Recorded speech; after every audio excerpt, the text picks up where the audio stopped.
mantendo a nossa dinâmica, então, de reuniões, hoje nós vamos discutir o projeto de mestrado da nossa companheira Vitória Paixão. Ela vai ficar dizendo, passa aí, aí eu vou passar, tá? Aí eu vou ficar olhando aqui na outra telinha.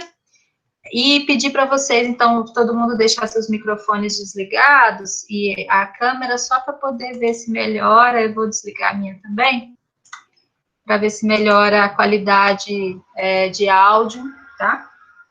E aí, depois que a Vitória apresentar, aí a gente abre o nosso debate maravilhoso e aí discute com ela as propostas que ela está trazendo para o projeto de mestrado dela. Tudo bem, Vitória? Vamos lá. Vamos lá, então, eu vou começar aqui a olhar na apresentação, aí você me avisa quando precisar passar. Ok, tá Pode certo. falar, meu bem. Boa tarde a todos e todas. Um prazer, uma satisfação estar aqui hoje com vocês. Para a gente iniciar com boas energias, boas vibrações, né? Eu vou declamar um poema meu para vocês, para a gente apreciar. Deixa eu aumentar aqui. Melhorou?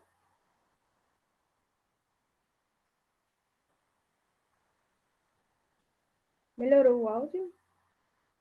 Alguém falou que estava baixo. Muito bem. Então, eu vou iniciar a minha apresentação com um poema de minha autoria, que fala assim: Viva a consciência negra, Brasil! Brasil, para os brasileiros, depende da condição e da cor. Se for branco, é bem visto. É suspeito se não for. Racismo não é vitimismo, são as marcas do genocídio que o europeu implantou. Há séculos sendo negados os direitos fundamentais, chicoteados, violentados em nome dos lucros reais, o sangue negro derramou pelas mãos do opressor na pátria dos desiguais. Negro não podia gritar, não podia, agora pode? Fomos todos segregados, jogados à própria sorte. Quando o negro se rebelou, o Estado lhe condenou ao invisível e à morte. Se temos alguns direitos, não foi por submissão. Foram séculos de luta enfrentando a exclusão, ainda hoje alicerçada na nossa pátria adorada que camufla a escravidão. Precisamos da escuta, precisamos da empatia. Qual é a nossa culpa dessa bruta eugenia? Nós somos diferentes em tudo, mas iguais a todo mundo, na dor, no amor e na alegria. Eu me reconheço preta assim, tendo que me orgulhar, mas já fui violentada pelo gesto e pelo olhar. Considere nossa fala e antes de subjugá-la, se ponha no nosso lugar. Negritude tem luta, negritude quer existir, quer lugar em todo lugar, e o direito de ir e vir não vão sepultar a história, pois enquanto existir memória, o legado negro vai existir. Viva Zumbi que resistiu, viva Dandara que resistiu, viva Marielles, Carolinas, Marias, viva a Mãe África, viva a juventude negra, viva vidas negras importam, viu? Viva a consciência negra, Brasil! Pois bem, voltando para a nossa apresentação, o meu projeto ele tem como tema, né, religiosidade popular do Quilombo Lunga, Taquarana, Alagoas, né, e aí de 2010 a 2018. Tem como orientadora, né, a professora Iriné. Pode passar, professor. E aí, para a gente entender que é da comunidade que a gente está falando, né, e onde é realizada a festa que a gente pesquisa, né, é importante que a gente saiba, né, um pouquinho, né, referente à comunidade. Então, Poços do Lunga, que é a comunidade quilombola, ela está localizada no município de Taquarana, agreste, alagoano, é uma comunidade que ela tem 65 famílias, né? Ela foi certificada pela Fundação Cultural Palmares em 2006 e ela está incluída entre as 68 comunidades, né, quilombolas já certificadas aqui no estado de Alagoas como remanescente de Quilombo. É uma comunidade que tem o seu histórico muito parecido com as demais comunidades do Brasil inteiro, né? São comunidades que elas sobrevivem a uma pequena agricultura, né? Do milho e do feijão, particularmente em Poços de Ulunga. Eles vivem, eles fazem essa agricultura a partir de terras arrendadas, né? Dos fazendeiros, e em troca, né? Eles dão parte da colheita. E também ela sobrevive a partir dos programas assistenciais, né, do governo federal. Pode passar, professora.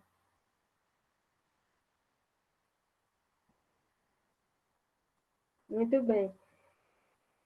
A proposta da pesquisa, ela surgiu ainda durante a graduação, né, que eu fiz o meu trabalho monográfico a partir, né, justamente da história e da memória da comunidade, né, e durante esse período surgiu a necessidade desse aprofundamento no tema, né? E aí, a partir justamente da atuação da Beata Firmina Mercedes Jesus, né? Eu vi que a festa do meado de agosto ela tem uma forte influência no cotidiano da comunidade. Então, nada mais justo do que aprofundar, né, esse conhecimento. A partir justamente, né, da atuação da Beata Firmina Mercedes Jesus, começar a observar qual foi a contribuição da Beata para a continuidade dos festejos.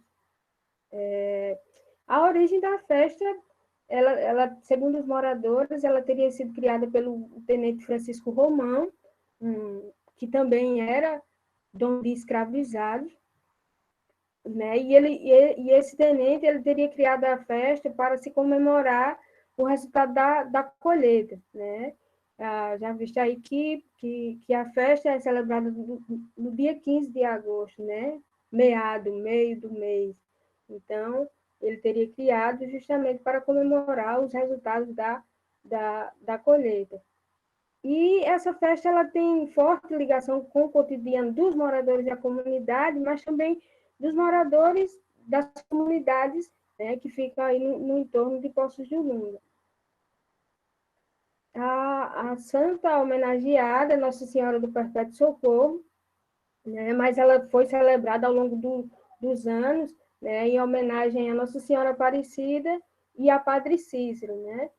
Particularmente, ela teria sido celebrada durante muito tempo, quando a Beata Firmina esteve à frente, ela teria sido celebrada em homenagem a Padre Cícero, porque Padre Cícero, para os moradores, né, era o grande conselheiro da Beata, né? Não é que ela, pela fala dos moradores, ela viajava 600 quilômetros a pé até o Juazeiro do Norte, né, para conversar com o santo, né? E ele teria aconselhado ela não casar e a ser beata, né? Viver celebrando o texto, rezando o texto, enfim, viver para a comunidade. Então, dessa relação que ela tinha com o padre Cícero, ela celebrou durante muito tempo a festa do mês de agosto em homenagem ao padre. A organização dos festejos, né, como eu falei, durante até 1980 foi organizada pela Beata Firmina. Quando ela faz a passagem, né, em 1980, Dona Teresa dá continuidade até 2003, e a partir de 2003, a realizadora do evento é a sua sobrinha neta, né, a Dona Antônia do Espírito Santo. E é justamente nesse período que há a ampliação dos festejos, né, incluindo aí o culto às religiões de matriz africana, né. Pode passar, professora. Por favor. Obrigada. Projeto, né? O problema, né? Estudar como ocorreram, né, essas manifestações na comunidade, realizando uma breve análise do período da atuação da Beata Firmina até 1918, até 1980, ano da sua morte, com um enfoque maior no período de 2010 a 2018 e as mudanças estruturais da festa nesse período, assim como saber de que maneira essas manifestações interferem no cotidiano dos quilombolas e qual a compreensão que os moradores têm a esse respeito. Pode passar.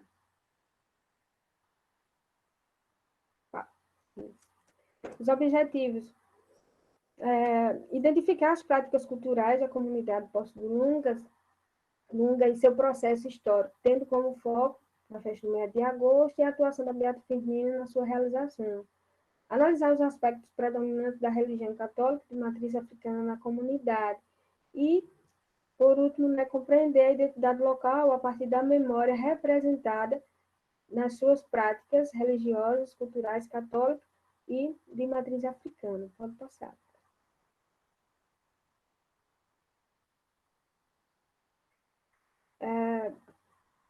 E a gente sabe que para pesquisa, né, precisa da fonte, né? E aí, o meu trabalho ele está, né, ancorado na história oral, né, mas a gente sabe que a gente precisa de documentos também, né? Então, para... Só colocar aqui. Então, a gente vai precisar dessa documentação, essas fontes. Só um minuto que eu me perdi aqui. Não. Então, a gente tem o acervo também, o laudo antropológico que foi feito pelo INCRA. A gente tem também um acervo documental da paróquia, né, de Taquarana, e a gente vai contar também com os acervos iconográficos, né, para a gente tentar chegar aí ao nosso objetivo, né? E também a leitura, né, que a gente vai fazer a partir justamente dessas obras que vocês estão visualizando aí. Pode passar, professor. Pronto. Foi só uma breve apresentação, né? Eu não me estendi muito, para não ficar muito pesada a compreensão de vocês, mas é só para vocês terem uma ideia, né, do nosso objeto de pesquisa e entender de forma mais simples, mais resumida. E agora eu me coloco, né, à disposição de vocês para possíveis perguntas, enfim.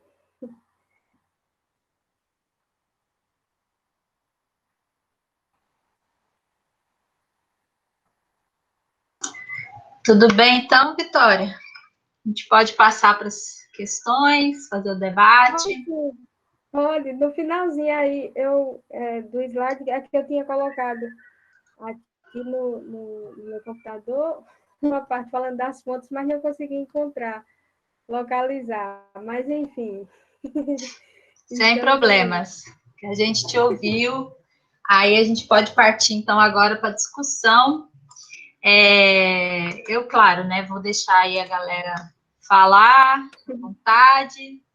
A Vitória vai aí anotando as questões e podem começar, pessoal. Podem fazer aí os seus comentários.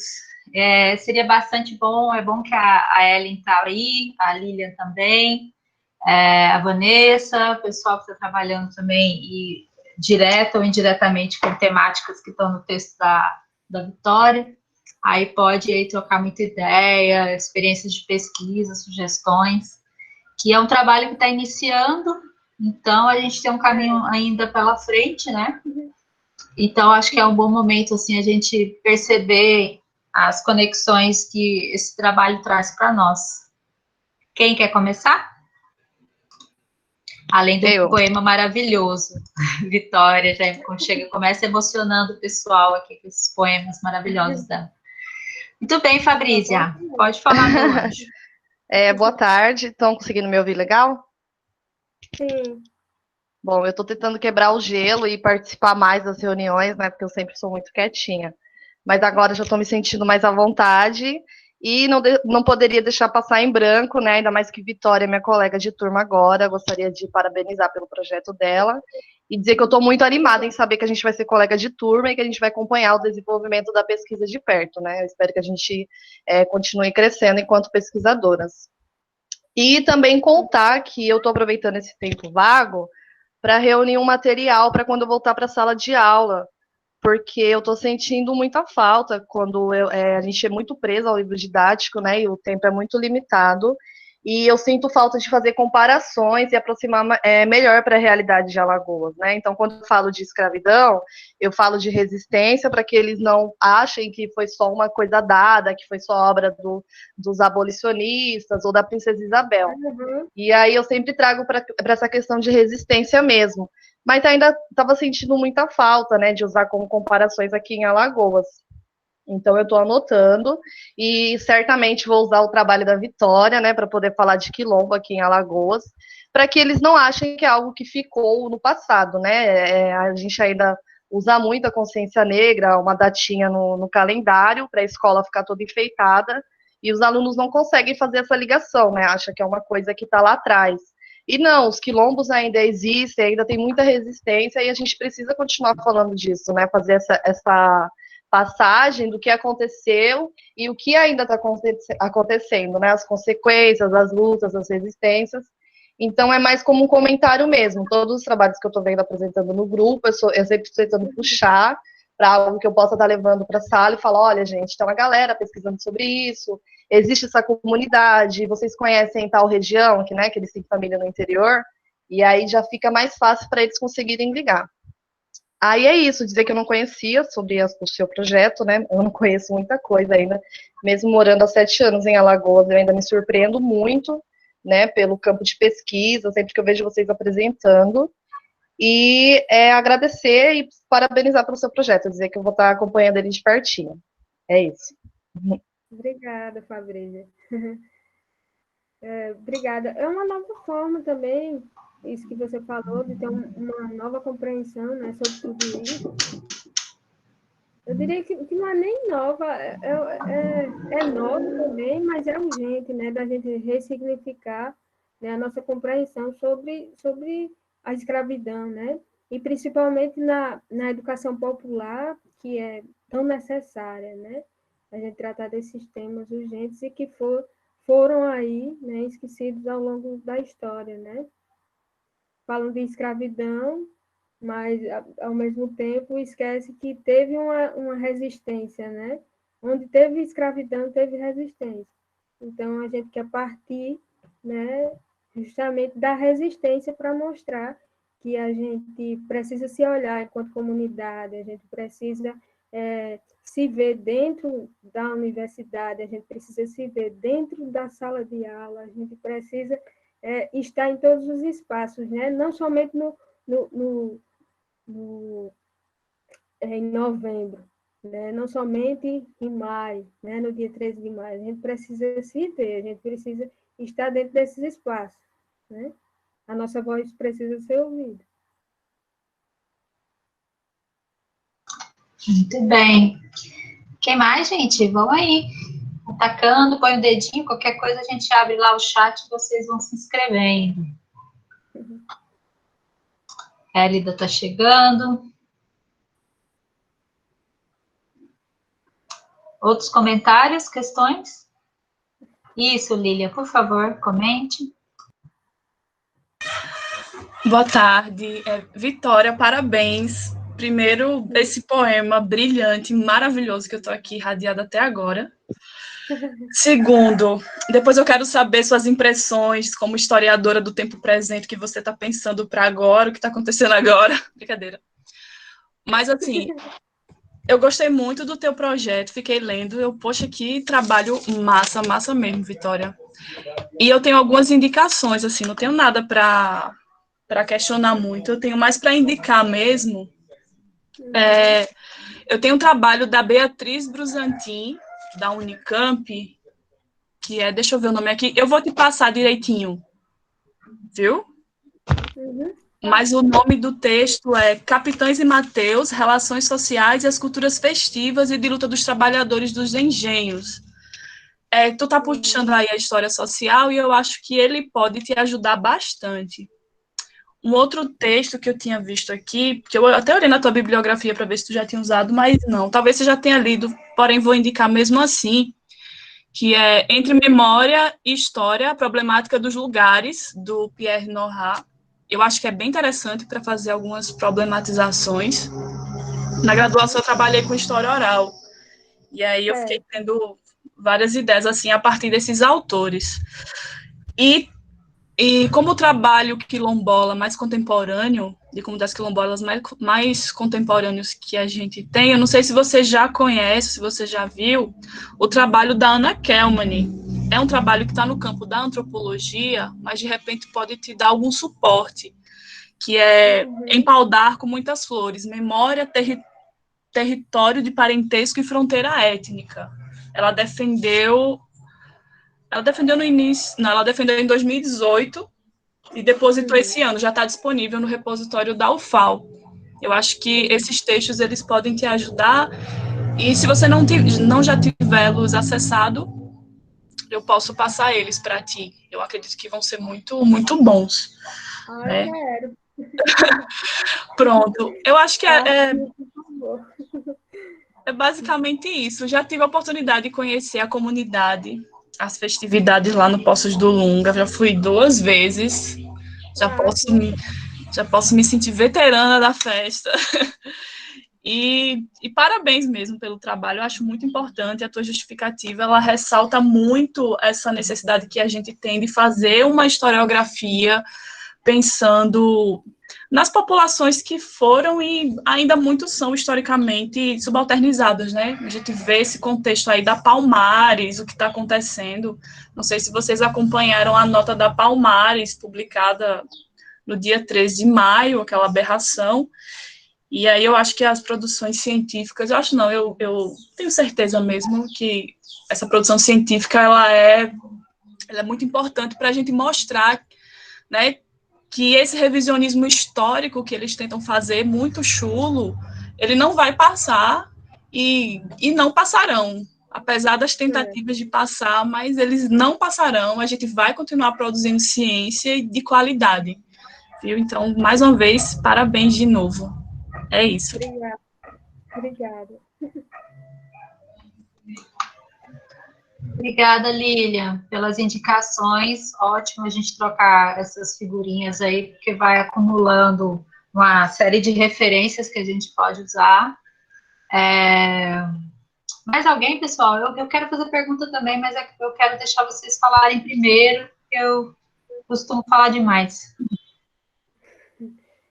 Aqui o projeto está bem no início, né? Então, tudo que vocês quiserem, puderem, né?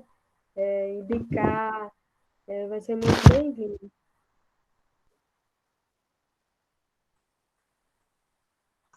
Edson, quer falar, querido? Fala aí. Oi, boa tarde a todos e todas. Na verdade, eu estava esperando um pouquinho para falar, porque apesar de ser um assunto que é muito importante, é um assunto que eu,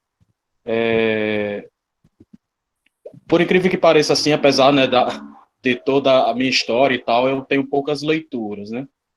Mas eu queria dizer da importância também, né, e parabenizar a Vitória, porque a gente está vivendo no contexto, né, que eu não preciso lembrar a vocês sabem muito bem, mas a gente está vivendo no contexto que uma autoridade, né, constituída, vamos dizer assim, apesar da gente ser contra, abre a boca e diz que os quilombolas não servem nem para procriar. Então é fundamental esse trabalho, né, e os trabalhos que têm ocorrido nessas temáticas também, né, da importância historiográfica e, como a Lília acabou de falar, né, desse revisionismo que tem sido colocado e que a gente tem que combater, a história em combate mesmo, né?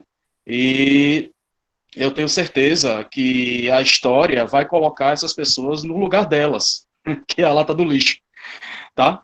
Então, parabéns, Vitória, não tenho bibliografia ou alguma coisa assim para te indicar, só parabenizar mesmo e dizer da importância do seu trabalho neste contexto, e é um trabalho de resistência, né? É um trabalho de resistência. Parabéns mesmo, tá? Obrigado. Obrigada, Edson. Obrigada, Edson. Eu vou fazer uma perguntinha, porque eu sempre gosto muito de ouvir a Vitória narrando um pouco, porque a gente leu no projeto, né, e viu as indicações que ela deu, mas às vezes ela falando vai trazer mais elementos. Contar um pouquinho mais sobre a Beata, e eu fiz essa conversa já com ela, mas aí eu vou falar aqui publicamente para vocês também ouvirem, e ela poder se explicitar um pouquinho como que é, então, né, no contexto da festa, a relação que a comunidade vai ter com a Igreja Católica. Fazer essa contraposição aí entre elementos, né, dessa fé popular, da religiosidade popular, do catolicismo popular, que está sincretizada ali, confluente com os elementos da matriz africana, indígena e essas relações. Mas conta mais para a gente sobre a Beata, Vitória, conta um pouco mais sobre a vida dela e sobre a relação dela com a festa, por favor. Uhum. Bem, a Beata era a liderança principal dentro da comunidade, né? Aí a gente observa, né, uma mulher negra, né, que era a principal liderança, ela que era a benzedeira, ela quem era a referência, né, vamos dizer assim. E aí a gente vê também que a igreja, a paróquia de Itaquarana, ela não reconhece a festa, né? A paróquia de Itaquarana não reconhece e nem celebra a missa, né, na comunidade. E aí não se sabe o porquê do padre não celebrar a missa, mas a gente tem aí algumas respostas para isso, né? Seria porque a festa tem ligação com as religiões de matriz africana, né? Isso é uma coisa que a gente vai investigar, né? E a festa ela não está incluída no calendário anual da paróquia, né? Apesar de ser aí a principal, eu acho que a principal expressão, né? Quando se fala em festa popular no município de Itaquarana e no seu entorno.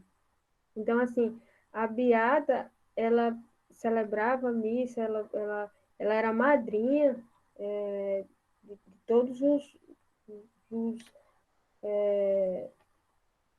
quando as pessoas iam nascendo, ia dando a ela para ser madrinha. Então, ela tinha uma responsabilidade tremenda dentro da comunidade, né? E como essa mulher negra, ela conseguiu durante muito tempo ficar à frente de uma festa, né? Que durante o momento que ela estava à frente da festa, havia apenas a reza do terço, o leilão, enfim, mas não tinha a presença do culto a nenhuma religião de matriz africana, né? E mesmo depois, quando a Teresa assume outra liderança, também não havia. Pela fala dos moradores, a gente identifica que havia também, mas não era aberta ao público, né? Ela só começa, esses cultos, eles só ocorrem a partir da ampliação da festa, que foi em 2010, né? Quando a dona Antônia do Espírito Santo, ela assume o comando da festa.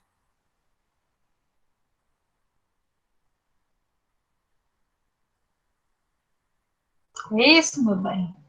Pois é, gente, eu acho, assim, é muito importante a gente pensar essa festa como esse lugar realmente de uma confluência tão dada, e isso acontecendo de modo dinâmico nessa contemporaneidade nossa, né? Porque parece que é como se houvesse quase uma quebra de temporalidades. Por um lado, você tem aquele avanço de modernização e transformações que a gente pode debater e conversar, o pessoal que está estudando as religiões afro-brasileiras nas cidades, como que é esse espaço de confluência, talvez se desse para fazer uma comparação entre um espaço de confluência religioso, dessa religiosidade popular nas cidades, né, e aquilo que você experimenta ainda no ambiente rural. Eu não sei, quer dizer, como a pesquisa ela vai ser constituída ainda, a Vitória vai começar a trazer os elementos, né, os dados, e conversar, dialogar sobre isso, a gente pensar essas diferentes temporalidades que perpassam essas festas, né, ou perpassam essas aproximações ou distanciamento entre as religiosidades, porque o padre não reconhecer a festa, não entrar dentro do calendário oficial da paróquia, a gente até compreende por quê, né? Ele não vai assumir, né? Eles não vão, a Igreja Católica não vai assumir uma festa em que esses elementos eles estejam tão explícitos. Assumiria se fosse uma coisa muito sutil, né? A Hélida está aí, que estudou as irmandades religiosas lá no 19, talvez tenha alguma coisa que te chama atenção, Hélida. E a Ellen também estudando os terreiros hoje, a Lília pegando ali aquele período lá de 19 por 20, eu acho que se a gente conseguir olhar esse movimento, esse processo histórico, é como se a gente pudesse enxergar esse processo ocorrendo de diferentes formas, em diferentes temporalidades, espaços, né? Mas veja como que é rico essa elaboração. O Jadson pediu para falar. Fala aí, Jadson. Oi, boa tarde. Estão me ouvindo? Boa tarde, pessoal. Boa tarde, Vitória. Legal, muito bacana a sua pesquisa. Eu queria parabenizar também, né, pela pesquisa e pelo que será desenvolvido nela, né, um tema realmente que dispensa comentários sobre a relevância dele, né, para as circunstâncias que a gente se encontra, né. E eu percebi uma relação que você pretende estabelecer, né, está estabelecendo com a religiosidade africana relacionada a Palmares, né, com a festividade, né? E na sua fala aí você deixou assim para mim bastante claro que é um dos pontos centrais você apontar como essa religiosidade africana ela tem influenciado a dinâmica, a perspectiva de ser conduzida a missa, né, dentro da localidade, né. Então, assim, a minha sugestão é, se for possível, né, eu vi que você colocou uma bibliografia sobre Palmares, né, então a minha sugestão, se possível, é que você olhasse as fontes que essa bibliografia faz uso para falar sobre Palmares, né, havendo possibilidade, claro, né, porque, assim, a gente sabe que, como historiador, a gente sabe que cada escritor, cada historiador, ele utiliza, né, claro, o conjunto de fontes, né, mas há um recorte dentro da sua temática, né, então, esse conjunto de bibliografia que você está usando, né, ele fala do seu tema, mas pode ter questões, né, que essa bibliografia, que esses autores não fizeram uso, e para você elas serão importantes, mas você só vai saber disso à medida que você consultar essas fontes, né? Então, assim, a minha recomendação, a minha sugestão seria essa, né? Você buscar, tentar, se possível aí, se possível, né? Consultar essas fontes, né? Para ver o que elas podem contribuir aí, que acredito que contribuirão na sua pesquisa. Mas é isso mesmo. Também eu queria agradecer a professora Elinéia e os outros professores que não estão aqui, mas pelo fórum, né, pelos esforços que eles têm empreendido, né, a dificuldade, né, de todo mundo.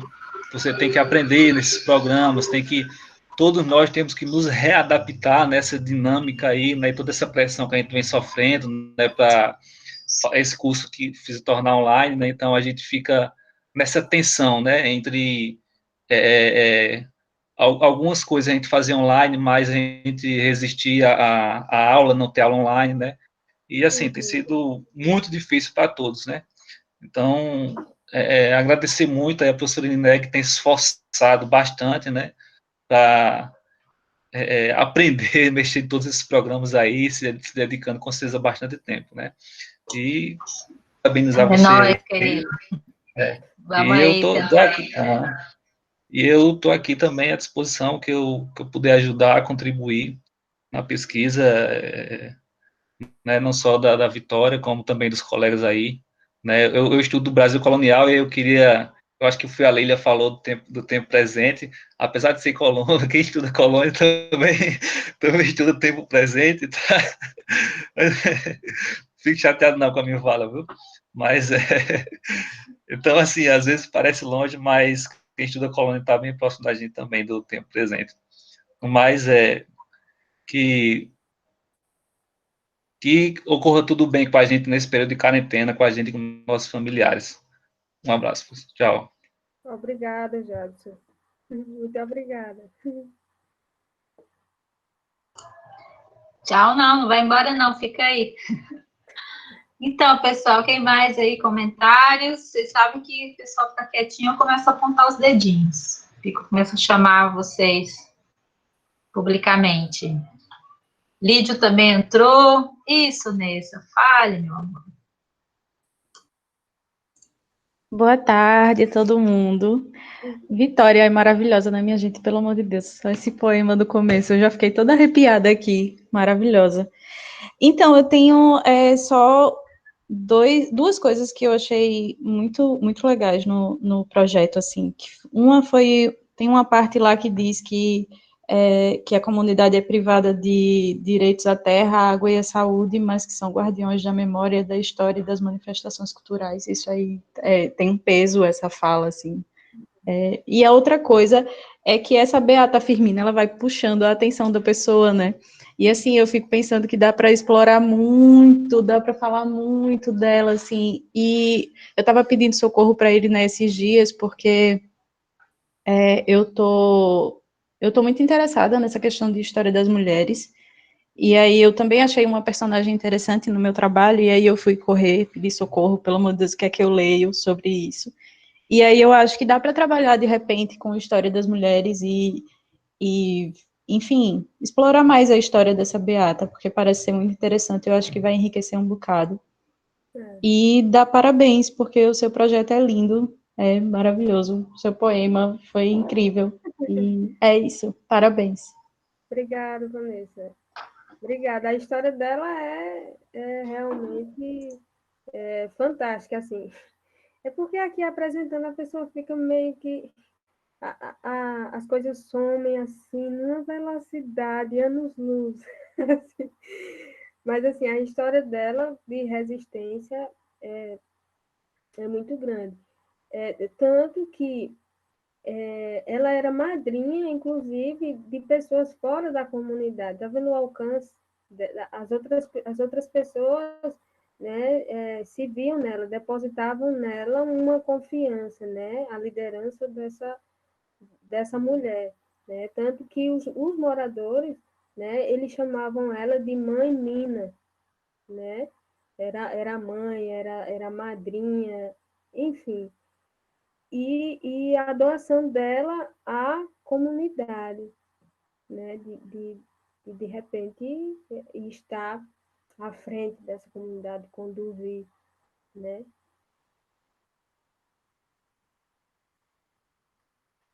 Ai, obrigada, Vanessa. Essa indicação que a Vanessa dá em relação às mulheres, né? Realmente é algo que a gente pode pensar, porque você tem aí um sagrado feminino colocado nessas comunidades, se a gente for pensar da perspectiva africana, as mulheres, elas têm um grande poder sagrado, né? Elas são, assim, um canal de axé muito forte mesmo, tanto o fato, né, que as mulheres geram vida, mas elas acompanham todo o processo de vida da pessoa, nascimento, desenvolvimento, né, morte. Então, é como se as mulheres elas acompanhassem toda essa passagem desses ciclos vitais. E isso me remeteu aos estudos que o pessoal faz na religião africana sobre as Yami Oxorongá, né, as mães ancestrais, as mães que são bruxas, né, as mães que dão vida, mas que tiram a vida quando necessário. Tem uma série de mitos em torno disso. E muitas vezes essas mulheres, elas fazem esse papel aí, quando a Vitória fala que é madrinha, que é mãe, né? Então, ela vai ser mãe para toda a comunidade, imagina, isso gera um tipo de organização do grupo que ela é diferenciada de você ter uma liderança masculina, né? E talvez ver como que é essa, porque vejam que ela disse que é ela, depois é Teresa e agora é Antônia. Então são mulheres, né, que assumem esse papel de liderança de criação constante, né, de manutenção da comunidade desses laços ligados à tradição, ligados a uma experiência religiosa específica. Então, acho que a dica da Vanessa ela é interessante também. Talvez a gente dá um olhar para essa atuação feminina, né, levando em consideração os sentidos mais profundos que tem nesse sagrado feminino, né, em torno, assim. E aí fica muito mais nítido a oposição com o padre, como que o sagrado dentro do cristianismo, na maior parte do tempo, pelo menos oficialmente, na hierarquia, ele é sempre masculino, né? São os padres que têm o controle do sagrado.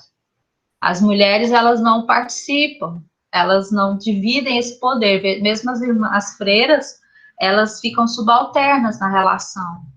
Tudo bem que há revoltas aí, né? O Edson mesmo estudou um pouco essa questão aí das mulheres, e as mulheres, elas tomam a frente de forma muito forte também nas comunidades católicas, e dentro da hierarquia você tem disputas aí.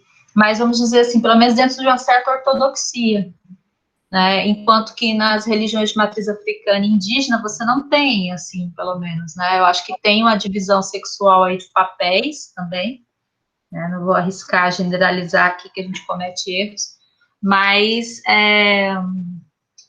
isso funciona com a outra leitura, né? Acho que essa indicação aí, eu acho que ela é interessante, viu, Vitória? Também eu acho que o que o Jadson falou sobre Palmares, né? Eu fico sempre pensando, a Ellen tá caindo e tá voltando aí, eu acho que ela tá tendo problema de conexão. Porque a memória sobre Palmares, sobre o Quilombo, eu acho que ela foi, aí no longo do tempo, é lógico, a gente sabe que ela vai sendo ressignificada muito fortemente nas comunidades, né? E aí eu acho que também é uma questão que a gente pode fazer, ô, Vitória, não sei se você já conseguiria responder para nós, mais ou menos como que essa memória do Quilombo dos Palmares, ela é, então, perceptível aí na comunidade do Lunga. Como que isso é colocado, se não é colocado, se é algo sutil, mas que dá para perceber.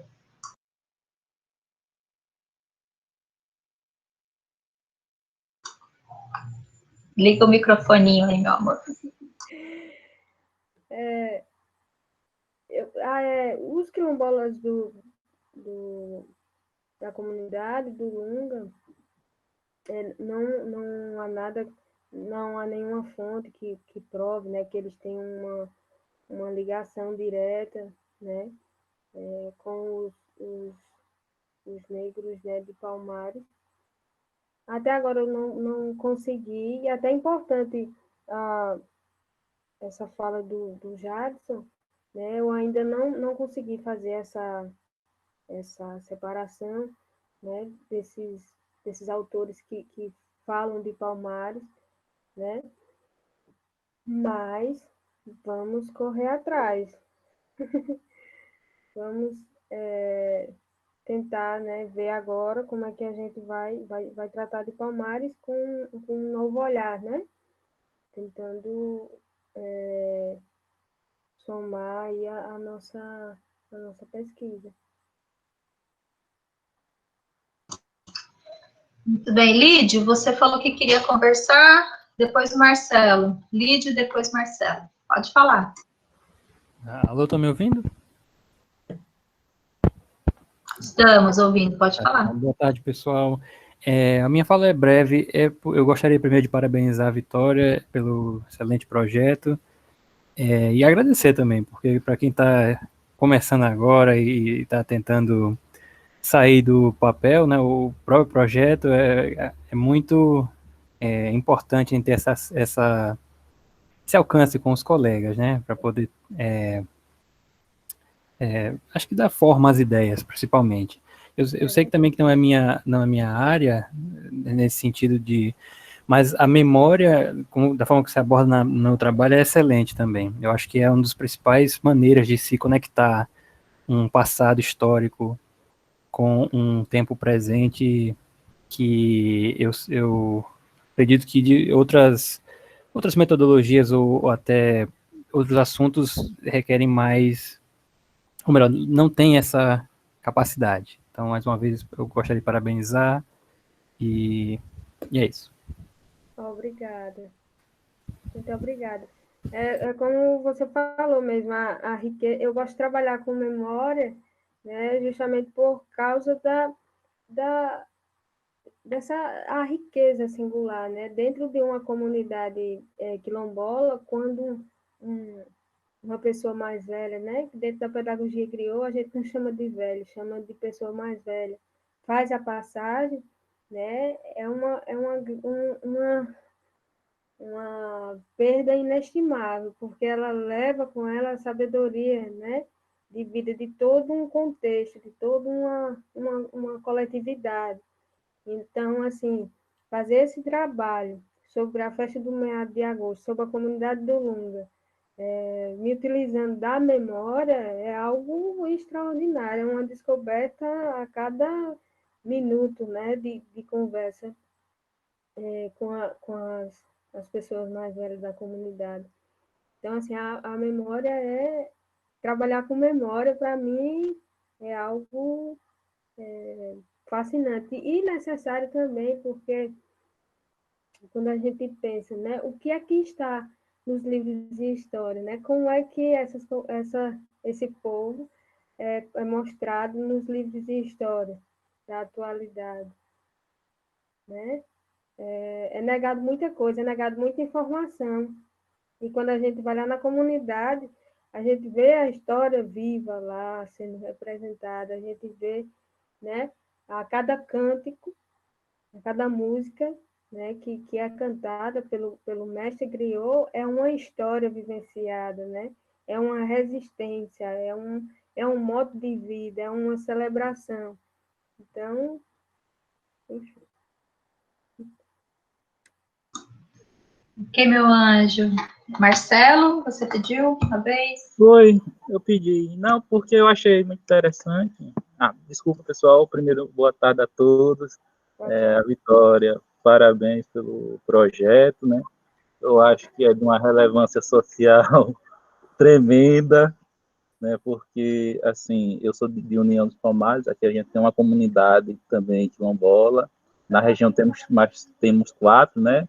Muquem, Jussara, Mariana e as outras 3 na cidade de Mundaú, né? E, assim, eu como conterrâneo aqui, eu percebo o processo de desvalorização e ataque à cultura dessas comunidades. Só um minutinho. Tá mais baixo. Sim, pessoal, perdão. Pois bem, então, dentro dessa nossa realidade, né, a relevância do projeto é indiscutível, né? Então, só tenho a parabenizar a Vitória pela escolha do tema, e é um tema, assim, de grande relevância, até porque as comunidades são desvalorizadas, sua cultura é atacada, é um processo de resistência, é uma vivência, você vive e resiste. E hoje eu até percebo aqui, talvez não sei a realidade da Vitória ou dos colegas, né? Cada vez mais essa memória sendo atacada, sendo enfraquecida, né? Cada vez mais os membros dessas comunidades não querer seguir, dar continuidade a essa herança histórica que eles têm. É uma das dificuldades que eu percebo aqui na comunidade Muquem, principalmente naquelas comunidades um pouco mais próximas às cidades, que nem aqui de União, que é o jovem não ter essa identificação que os mais velhos têm, né? Eles é o convívio escolar, é um bullying, é a desvalorização da cultura. Então, cada vez mais a gente tem a necessidade de preservar e de estudar essas comunidades como herança cultural e para valorizar. Mas a minha questão é uma que eu percebi em relação a Palmares. Aqui nas comunidades da região da Mata, tanto as 3 de Santana do Mundaú, quanto aqui a de União, a Muquem, todas elas têm como origem negros fugidos de Palmares, né? Tem como origem assim, eu digo, tem como eles não têm um registro, como não se tem documentação, mas a documentação, a memória deles volta a remanescente de Palmares, né? Eu vejo até como uma forma de você criar raízes de resistência, para que você possa estar dando continuidade, né? Então, puxando até a nossa atualidade, o Palmares, na minha concepção, é uma forma de enraizar a memória dentro de uma resistência para que você possa estar sobrevivendo aos ataques que você vive hoje, né? Então, se a Vitória concebe dessa forma aí também, no quilombo que ela está, na comunidade que ela está estudando, né? E, assim, ressaltar a importância imensa. E um outro ponto que talvez no futuro eu talvez gostaria de trocar ideia com a Vitória em relação à questão da memória. Eu acho fascinante, mas bastante complexo. A questão da memória é complexa demais. Você volta, é uma memória, é algo que é subjetivo, né? Então, tem toda essa questão do fenômeno memória dentro da história. Então, eu acredito que é importantíssimo, né? E ressaltar Palmares como raiz dessas comunidades é uma forma de resistência. Sim, para não perder a oportunidade, já que eu estou aqui, eu queria fazer uma provocação, porque o projeto está iniciando, né? Mas, assim, em relação à religiosidade, uma coisa que eu percebo, e eu vi até no seu projeto, ele nasce até como uma festa católica, de bases católicas, né? Mas só que você agrega os elementos da religião afro, né? E essa religião, ela tem elementos do catolicismo, principalmente, né? Aí você coloca elementos religiosos africanos, dos descendentes, mas, por outro lado, a comunidade atual só vê o lado das religiões africanas. Tipo, não está no calendário oficial. Mas, pelo que eu percebi, é uma religião, é uma festa que tem os elementos católicos, né? Não diria que nem a professora Irineia, né, que tivesse enquadrado no calendário lá, tal, mas eu até queria ver a opinião da Vitória a respeito disso, que eu também percebo nas religiões aqui, nos cultos aqui, das religiões afro, né, que a religião em si, dos afrodescendentes, elas são uma forma de resistência e elas tá sobrevivendo, ela até absorve esse elemento do catolicismo, tipo, para abrandar, para ser mas para facilitar a convivência. E mesmo assim você sofre uma imensa pressão, uma imensa discriminação, uma imensa demonização, né, de todos os processos, porque você vê assim um culto de uma religião comparando com outra, às vezes alguns elementos são idênticos na mesma, mas um ali é o Espírito Santo, ali na outra é o Espírito demoníaco, né? Então essas relações.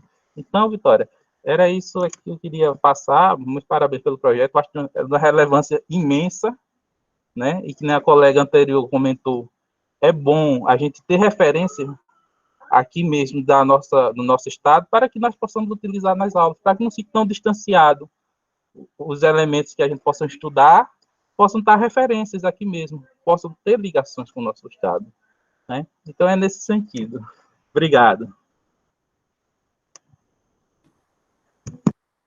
Obrigada a você pela contribuição. E referente ao que você falou da negação, né, de alguns moradores da comunidade, referente à festa, não há essa negação, até porque na época da festa para tudo, né? Quem está fora volta para a comunidade, né? Para a festa, para os festejos, só vai embora no outro dia. Quando a festa cai na terça-feira, no meio da semana, é como se não existisse empecilho, né? Quem está fora, quem mora em outra cidade, morador da comunidade, ele retorna à comunidade para a festa. A negação que há é justamente das estruturas, né? Da escola, como eu já falei, eu sempre vou bater nessa tecla. Se o morador, por exemplo, do Lunga vai à escola, o morador do Lunga vai para a escola, e na escola ele só vê um testemunho, vamos dizer assim, de negatividade, ele se vê no livro didático só como um escravo, né? O negro só aparece no livro de história como um escravo. Logicamente, a construção identitária dele não vai ser de forma a valorizar a sua cultura. Por quê? Porque ele vê só elementos negativos, né? E o que a gente tenta, eu digo que o meu trabalho é um trabalho que ele é uma pesquisa antirracista justamente por causa disso, é tentar mostrar que o morador da comunidade, né, tem direito a ter a sua identidade comunitária, a sua identidade religiosa, e que mais do que nunca ele precisa ver isso na escola dele representado, né? Porque enquanto ele não se vê representado lá dignamente no livro de história, né, de geografia, enfim, na educação como um todo, ele vai negar sua identidade. Por quê? Porque foi passada para ele, né, mesmo que de forma aí sucinta, ele sempre se viu no livro de história como um marginal, né, como um escravizado. Então, não é fácil para esse menino, né, ir lá de certa forma, dar um testemunho que ele pertence a uma comunidade, que ele deve ser valorizado, que, enfim, eu não sei se eu respondi a tua pergunta, porque eu tenho muitos testemunhos isso, muitas histórias referente a isso, e isso mexe e pesa muito. Mas, enfim, não é fácil para o quilombola dizer que é quilombola. Não é que eu esteja naturalizando essa negação, mas desde que a história é história, né, nos obrigam a, de certa forma, negar para nos proteger. Então, assim, tem muita gente que viaja, tem muito jovem que vai para que sai da comunidade, viaja, primeiro para sobreviver, porque não tem emprego na comunidade, né? E segundo, porque, de certa forma, não é fácil, né? Não é fácil para pro quilombola assumir a sua negritude, né? Se valorizar. Isso acontece com pessoas quando viajam, começam a ver, a participar dos movimentos sociais, que aí vai construindo dentro da gente uma resistência. Mas isso ainda precisa ser trabalhado, isso ainda precisa ser mais elucidado, né? E eu vejo a escola como um ambiente fundamental para a gente dar o pontapé inicial, né? Na construção de uma identidade, né? Verdadeiramente valorizado, né? Vamos dizer assim. Sim, Vitória, respondeu sim. A sua opinião aí, a sua constatação é um fato que eu percebo, né? E as comunidades quilombolas, eu digo pelas que eu tenho um pouco de conhecimento aqui na região, elas sofrem esses processos. E eu acho que tem até um ponto, talvez, que seja considerado, eu não conheço a que você está estudando, mas daqui a gente tem uma próxima à zona urbana e 3 mais afastadas, regiões bem afastadas. E eu percebo que, quanto mais próximo da zona urbana, mais esse processo de negação, mais esse processo mais forte, né? É mais forte. Mas é um processo normal, porque se você tem a vida toda falando negativamente, mostrando que ali onde você vive não tem perspectiva de crescimento.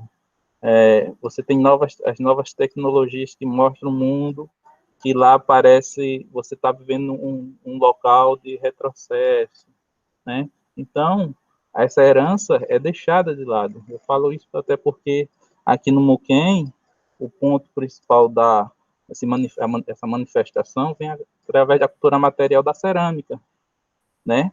A gente tem, até por coincidência, a artesã Irineia, aqui, que é conhecida aqui em Alagoas, e tem vários outros artesãos e artesãs, mas que a preocupação deles é justamente quem vai dar continuidade a essa tradição. Os mais jovens não querem mexer com cerâmica, não querem mexer com barro, não, não pensam em continuar na comunidade. Então, isso tudo está ligado à identidade, está ligado à questão própria da resistência. Então, por isso tudo, é tão importante a gente ter trabalhos que nem o seu, que está iniciando, e provavelmente vai ter muita coisa, você vai ter muito trabalho aí a desenvolver, vários caminhos aí, mas é importante que a gente possa ter essas referências para puxar até para a nossa educação, trabalhar na educação fundamental ou do ensino médio, na educação básica, para que a gente possa estar contribuindo para a afirmação dessas identidades. Ver que o diferente, não o diferente, ver que existem várias identidades de formação histórica e uma identidade, a nossa identidade dessas comunidades, elas não são, de modo nenhum, essa cultura dessa comunidade, ela é inferior a qualquer outra, ela apenas tem suas particularidades. Né? Então, nesse sentido, a importância do seu trabalho, a importância de estar vendo essa temática, né, do negro pós-escravidão, pós-abolição, né, e essas comunidades agropastoristas estão um pouco mais afastadas, que permeiam, assim, conservam, através da memória, a sua cultura. Né? Então, a religiosidade é algo importantíssimo dentro de uma comunidade. E para a cultura do povo negro, a religiosidade é algo emblemático, complexo, muito difícil, porque você tem que, para você manter um pouco da sua religiosidade, você tem que abrir mão dela para sincretizar com outra, para que você possa ter uma continuidade, né? E mesmo assim você ainda não é bem visto por essa sociedade atual, né? Então é um processo de formação histórica complexo, né? Então nesse caminho É muito importante projetos, projetos com a sua temática, assim, né? Sua abordagem. Né? Obrigado, tá? Obrigada, Marcelo. Lília, pediu para falar? Era só uns comentários, porque vocês falaram sobre o papel das mulheres, e realmente a figura da Beata é uma figura super interessante, e eu fiquei me batendo ali, pensando nela, e só agora que me veio na cabeça.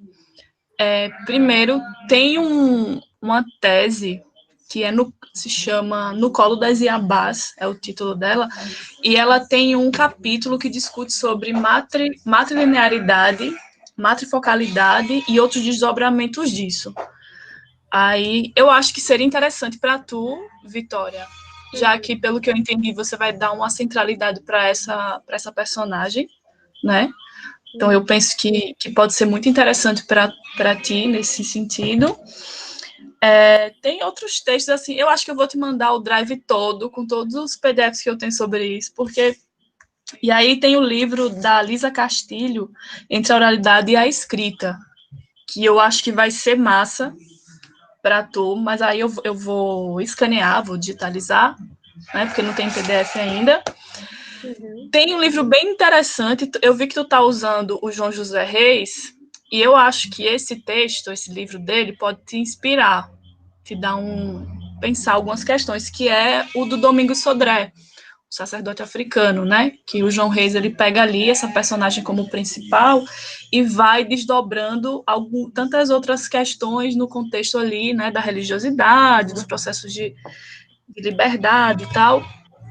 E eu penso que pode ajudar a pensar biograficamente, né, esses sujeitos que tu tá trazendo.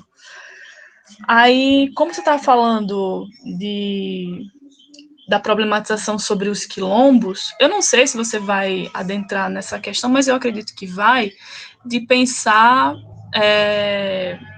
de buscar nas fontes, como é que eu digo isso? As dinâmicas relacionadas aos quilombolas, aos quilombos. Aí, tipo, tem uns livros sobre folclore, sobre os folguedos, que você pode usá-los como fonte. Eu não sei se já passou por você, se você pensou neles. Eu acredito que sim. E, a princípio, eu também não pensava nesses livros, mas eu acho que você pode usá-los para problematizar como fonte, usar como fonte mesmo, que é o folclore negro das Alagoas. E tem questões tanto sobre o quilombo quanto sobre a religiosidade, que ajudam bastante a pensar determinadas questões. E tem um do Theo Brandão, que é os folguedos natalinos, né? Eu acho que tu pode usá-los como fonte para problematizar alguns elementos. Ou eu estou viajei na maionese aqui, mas eu acho que pode contribuir sim. Estou pensando aqui. E aí é basicamente isso, assim, né? Tem esse livro da Lisa, ele é massa porque ele vai apresentando narrativas, né? Primeiro, metodologicamente, ele ajuda muito metodologicamente, a partir da oralidade, como ela foi buscar as fontes. Então, ela usa a oralidade como fonte e ela indica como a oralidade a possibilitou ir procurar fontes documentais, não só orais.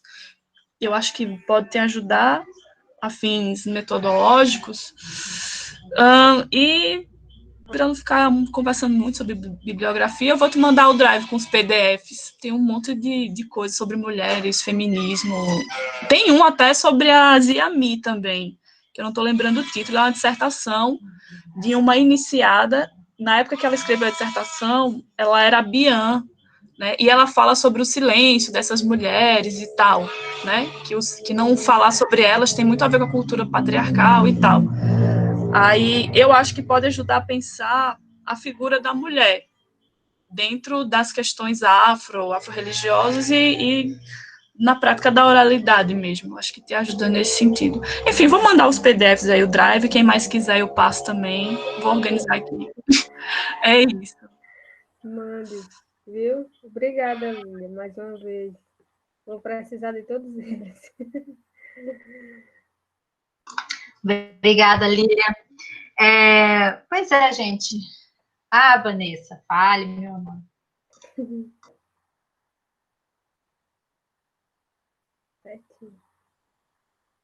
Ah, você quer o drive? Ah, espertinha.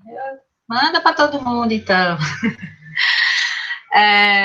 Então, pessoal, vamos já encaminhar para o encerramento. E aí, se ninguém mais tiver nenhuma questão para colocar, o comentário, eu queria fazer uma última questão para Vitória, porque vocês perceberam aí na fala dela, em um momento em que ela mencionou os griots, né? E aí ela trabalha com a metodologia, para alfabetização, para o ensino, eu acho que é bacana ela compartilhar com a gente sobre essa questão dos griots. E outros trabalham com outras metodologias, estão tido outras experiências. Pena que a Aline hoje não pôde estar conosco, né? A Aline está trabalhando com o método cubano de alfabetização. Eu acho que essas trocas são muito ricas. Então, por favor, Vitória, se puder comentar para a gente mais um pouquinho sobre essa experiência metodológica no uso dos griots. A gente trabalha dentro da pedagogia griot, né, as identidades. A gente parte da identidade e da ancestralidade para formar uma consciência, né, uma consciência no estudante, vamos dizer assim, ou no morador da comunidade, enfim, das pessoas. A gente se utiliza dessa pedagogia, né, griot, para a gente ir criando uma consciência social, uma consciência identitária, né, e a partir, né, justamente da pedagogia griot, a pessoa se sentir parte da comunidade, e se sentindo parte da comunidade, né, tornar-se alguém que tenta mudar aquela realidade, né, partindo do princípio também do Paulo Freire, né, quando se conhece a realidade, fica fácil de modificá-la. Então, esse trabalho também tem essa intenção, né, que é de levar, a partir dessa pesquisa, esse reconhecimento, né, dos moradores da comunidade, por uma importância, para tentar, né, valorizar, tentar criar uma consciência dentro desse morador do Lunga, né, da valorização da sua identidade, né, comunitária, e também não somente comunitária, mas também religiosa, né? Porque uma coisa que eu observo é que o morador do Lunga, na escola, ele é muito violentado, né? Por isso que quando o colega, eu esqueci o nome que ele falou anteriormente, eu disse que não estava, não me sentia confortável para falar, porque, assim, são muitos casos de racismo mesmo, assim, uma coisa assustadora. O morador do Lunga, ele é discriminado a todo tempo, principalmente na escola, por ser da religião de matriz africana. Então, a pedagogia griot, ela tem esse objetivo, né, primordial, que é de tentar buscar essa consciência a partir da ancestralidade, né, a partir das histórias de vida, e a partir também da identidade, né, trazer essas pessoas justamente para gerar uma consciência e dizer que ele é importante, que a sua ancestralidade é importante, é resistência, mas, acima de tudo, tentar formar nele uma consciência de resistência e tentar para que ele possa querer mudar, né, na situação, e principalmente para que ele permaneça da comunidade, para que ele não abandone a comunidade. Muito bem, meu amor, obrigada. Pois é, pessoal, acho que a gente tem muita coisa para aprender no trabalho que a Vitória ainda vai dar concretude, né, dos próximos anos aí, a gente esperar que no programa de pós-graduação a gente consiga adaptar bem aí a forma como vai ser feito o acompanhamento da turma de 2020. Vocês sabem que a gente está com sérios problemas nesse sentido, o Jadson já tinha mencionado antes, né, dos esforços que a gente tem feito para ver se as coisas acontecem de uma forma o menos excludente possível em relação às dificuldades que os estudantes e até os professores têm, né, de acessar essas tecnologias de informação. Mas algo que já está bastante claro dentro da universidade é que provavelmente esse ano a gente não volta presencialmente. E aí o que vai ocorrer, da forma como vai ocorrer, ainda não se sabe, está tendo muitas discussões a esse respeito, né?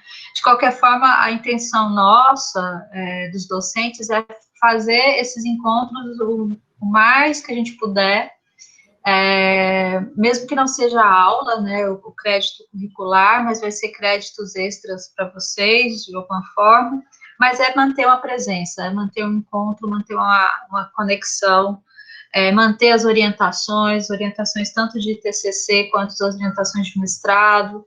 Provavelmente bancas vão começar a ocorrer, Ellen, que está aí pendente, né, o pessoal da graduação que precisa colar grau ainda, o Marney não está aqui, mas ele é um dos casos, e enfim, vamos ver como que essas coisas burocráticas, elas vão acontecendo. Mas, assim, eu estou dizendo isso para que Vitória e Fabrícia, que são agora, né, essa turma mais nova, não desanimem de jeito nenhum, não desistam do projeto, das pesquisas. Como foi mencionado aqui várias vezes, é um lugar de resistência, a gente tem que bater pé firme, né, na nossa trincheira, nas universidades, para que ela não seja mais ainda atacada vai ser, mas ela não pode ser, né, totalmente dominada aí por esse projeto de poder fascista. Aí, vamos dar continuidade disso. A Vitória agradeceu muito, mas eu agradeço também demais a leitura de vocês, as dicas todas, né, projetos, assim, que estão no começo, isso tende a ter tantas possibilidades e tantas coisas que a gente pode fazer, e aí acaba criando várias expectativas, né, nem sempre no processo da pesquisa elas são fáceis da gente atender, mas isso demonstra a riqueza realmente do objeto, demonstra a riqueza da problemática, demonstra a riqueza de uma historiografia antirracista aí que se afirma cada vez mais. Então é isso, eu tenho certeza que Vitória vai seguir firme e a gente vai seguir firme com ela, né, como grupo, como coletivo de estudo, de pesquisa. Eu queria aproveitar para dizer o quanto que eu estou feliz com esses resultados dos debates que a gente tem feito, de debater as produções nossas, né, eu acho que isso faz com que a gente, de fato, se caracterize como um grupo de pesquisa, né, como um coletivo de produção de conhecimento. Não só, tudo bem, as leituras de bibliografia, elas são importantes, são essenciais, porque isso vai deixando a gente ferramentado, né, com o material teórico, metodológico necessário para os trabalhos, mas esse momento de troca de experiências e de produção de conhecimento que é aí debatido, passa em várias mãos, várias leituras, isso é o que, de fato, caracteriza o grupo como um grupo de produção, né, um grupo de pesquisa mesmo, né? E aí, já também aproveitando, eu quero jogar uma proposta que eu tenho cozinhado ela já há um tempo e que eu falava dela nas nossas reuniões presenciais e que nunca se concretizou por conta das demandas. E as demandas estão sempre diferenciadas, né, nesses momentos que a gente vai vivendo, vai dependendo do contexto. Eu acho que a gente teria condições como grupo de pesquisa, como ele de produzir um e-book com resultados, com textos, com coisas nossas, com produções nossas. Eu vou jogar essa ideia no primeiro momento, sem definir, porque eu queria que vocês pensassem um pouquinho para ajudar a gente a construir isso coletivamente. O que vocês acham que seria mais interessante fazer tematicamente, separar por temporalidades, pensar eixos de problemas. Não sei se alguém acha que, vamos separar aí o pessoal do mestrado, o pessoal da graduação. Eu acho que isso não é interessante, eu acho que a gente tem que ir todo mundo junto, mas vendo aí o que a gente poderia fazer, porque a produção de e-books na universidade, ela está um pouco mais facilitada nesse momento. A EduFal está, de fato, com um canal aberto para isso. No CPDIS, a gente está tocando lá a ideia dos inventários, né? A Luísa Saara, que infelizmente não está podendo se encontrar com a gente, que ela está trabalhando em 2 lugares, ela não consegue vir para a reunião, mas ela está lá encaminhando o inventário dos livros de assentamento do Arquivo da Cúria. E a Karen também estava fazendo, mas ela teve que parar porque ela não pode acessar as fontes, enfim, a gente tem algumas coisas de trabalhos técnicos, mas eu acho que a gente teria condições de pensar uma obra historiográfica mesmo, com a coletânea dos nossos trabalhos.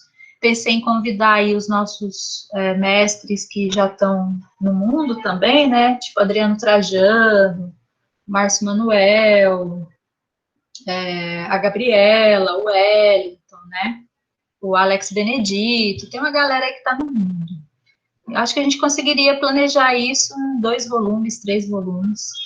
O que vocês acham? Boa ideia? Gostaram? Muito bom, boa ideia. Há anos, realmente, Cezinha, você tem que jogar na cara.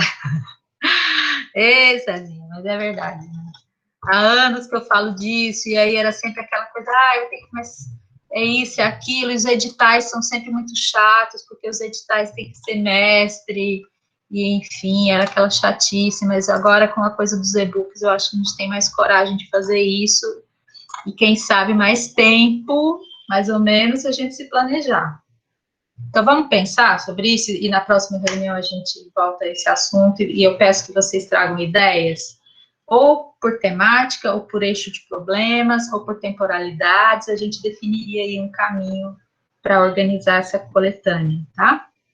Beleza? Não precisa ser um único volume, a gente pode fazer 2 ou 3 volumes, que eu acho que rende bastante, porque nós temos já um pessoal aí, né, que está no caminho. E aí, aqueles que estão chegando agora, nesse momento, no grupo, também são convidados, né? O Jadson tem acompanhado desde o ano passado, mas Lília, que se aproximou esse ano, a Ellen também, o Marcelo, então, podem ir pensando aí na contribuição que vocês também podem dar, beleza? Então, deixa eu ver se tem mais alguma coisa. Próxima reunião. Próxima reunião nossa, nós combinamos que seria, eu vou até abrir aqui minha câmera, para a gente, vocês olharem para mim, nos meus olhos, a gente confirmar. Então, semana que vem, dia 5, nós temos o curso de extensão, né, quem de vocês estiver acompanhando lá no YouTube, aproveitem, vai ser a minha última aula sobre religiões afro-brasileiras, depois é o Wellington que vai assumir, depois a professora Carolina. Então, nossa próxima reunião é no dia 12 de junho, dia dos namorados. Espero que vocês aí façam compromissos românticos mais tarde, depois da reunião. Então, a gente tem, nesse dia, tinha ficado combinado, Hélida Cássia, não foi, Hélida? Não é tu, meu bem? Abre aí o áudio e diz para nós, se confirma. Oi, professora. Boa tarde, pessoal. Isso mesmo. Ficou combinado o meu texto. Isso, aí, animada, vai, fala assim com gosto. Isso aí. Muito bem. Então, a Hélida, dia 12, e eu acho que tinha mais alguém que estava na fila, acho que era a Vanessa, era tu, Vanessa, que queria também, não era? Ou foi Lídio? Não, eu não... Não, Lídio não. Tá bom, Lídio, você foi ano passado, né? Acho que Vanessa também já foi, não foi, não?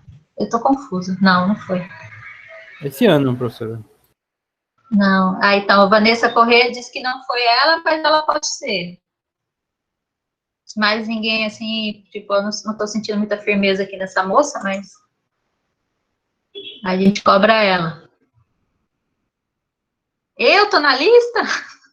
César, sempre César. Vou pegar no meu pé. É verdade, eu também tô na lista. Mas é que, por enquanto, eu tô devagar nas minhas pesquisas, gente. Ai, ai, ai. Então, ó, dia 12, Hélida. E no dia 26, Vanessa Corrêa. E aí, Vanessa já faz a prévia da qualificação dela. Né, não? Fechado, combinado, beleza, é isso aí. É verdade, César, você é minha memória. Se você não lembra, eu não lembro. É sempre assim. Bem, pessoal, muito obrigada, então. Valeu. Fabrícia, que ficou quietinha, mas acho que Fabrícia também tem que entrar na roda aí. Viu, Fabrícia? Fique esperta, viu? Ah, é sim. Próxima. Depois aí da Ellie e da Vanessa vai ser tu, tá bom? Já me lembra, viu, César? Para não passar batido. Então, beleza. Vitória, parabéns, meu anjo, novamente. Obrigada. Força aí na luta. Aí, Obrigada, ó, tô aqui. As questões da pesquisa a gente vai acompanhando, viu? Tá certo.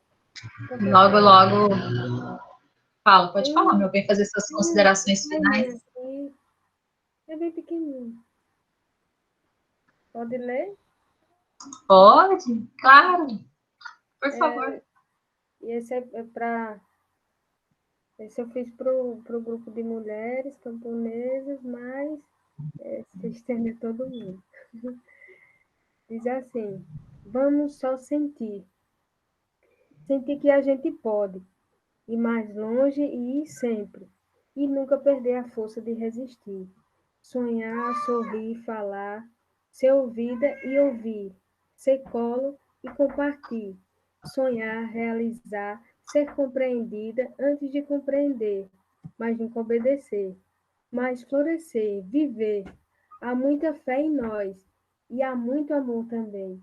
Vamos sentir em cada um uma alma que precisa da outra, uma ajuda para se reconhecer, se amar, se empoderar e crescer. Vamos sentir em cada um a segurança e a liberdade de ser. Vamos ser colo e acreditar no que está por vir. E quando a liberdade chegar, vamos nos abraçar e juntas só sentir. Maravilhosa! Essa menina, viu? Só mata a gente de emoção. Linda, querida. Obrigada. Então, meus amores, com esse encerramento maravilhoso da nossa reunião, emocionante. Fiquem bem, cuidem-se muito. Por favor, fiquem firmes e a gente se encontra logo, tá bom? Beijo grande para vocês. Beijos, beijos. Tá, minha gente.